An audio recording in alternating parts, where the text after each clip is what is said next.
Hey guys, today I wanted to show you how I tie-dyed these two sweatshirts that I posted onto Instagram. I got a lot of questions asking how I made it, so I thought it would just be easier to make a video out of it. If you watched my previous video about tie-dyeing for the 4th of July, you know that I made way too much dye. So here I'm just using that dye and mixing it to make a purple and diluting it to the right shade that I want.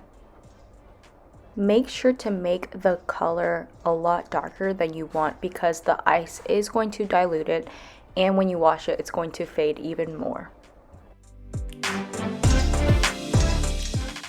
Once I was happy with my color, I set that aside and then set up my dripping station.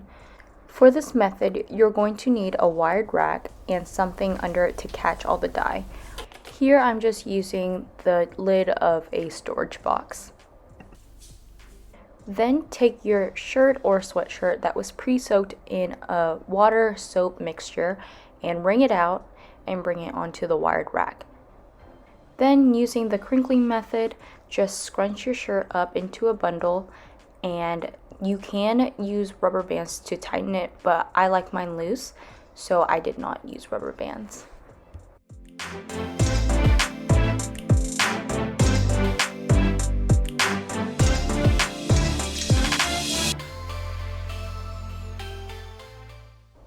Then, using a lot of ice cubes, just place them on top of the shirt or sweatshirt until you can't really fit anymore. Sorry, I know it's white, so it's really hard to see the ice cubes, but I am placing them on top and practically just trying to balance them on there until I couldn't fit anymore.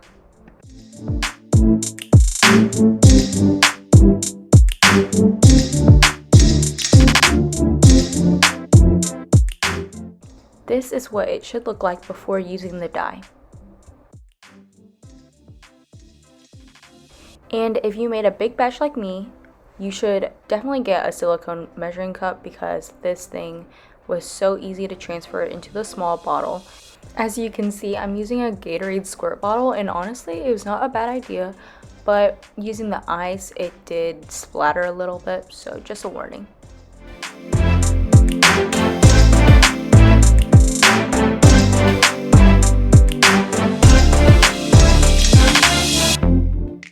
Now it's finally time to dye the shirts.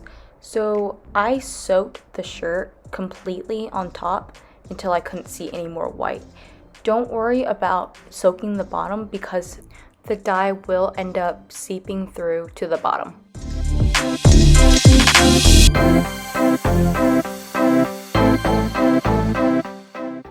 When you're done dyeing the shirts, just let it sit there and let the ice completely melt.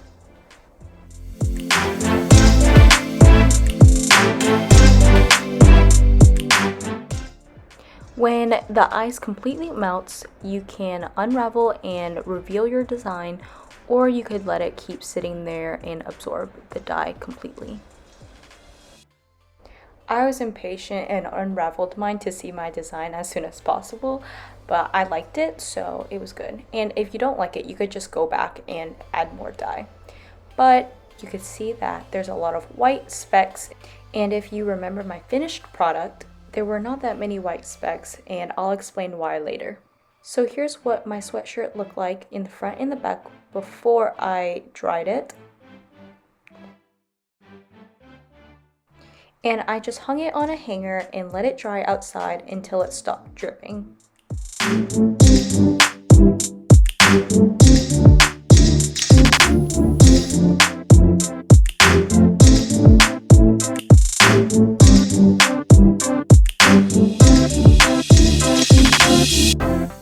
After letting it hang dry for a few hours, you can see that the color did fade. At this point, it was still a little damp, but I put it in my wash anyway. If you want to preserve the white, I would recommend you waiting for it to dry completely and then rinsing it out with cold water before you put it in the wash. And this is what it looked like after drying. I really liked it, and you could see that the color faded a lot. But I like the faded look.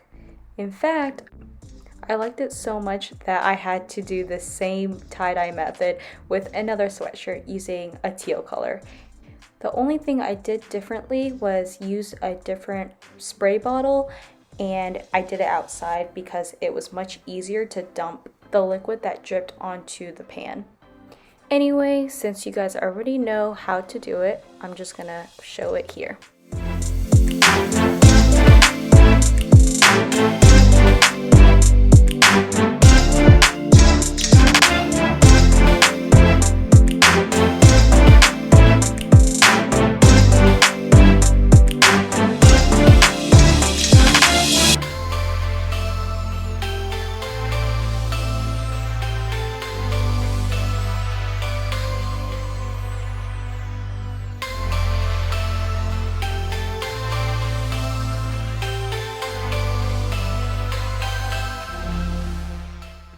And this is what the blue one looked like.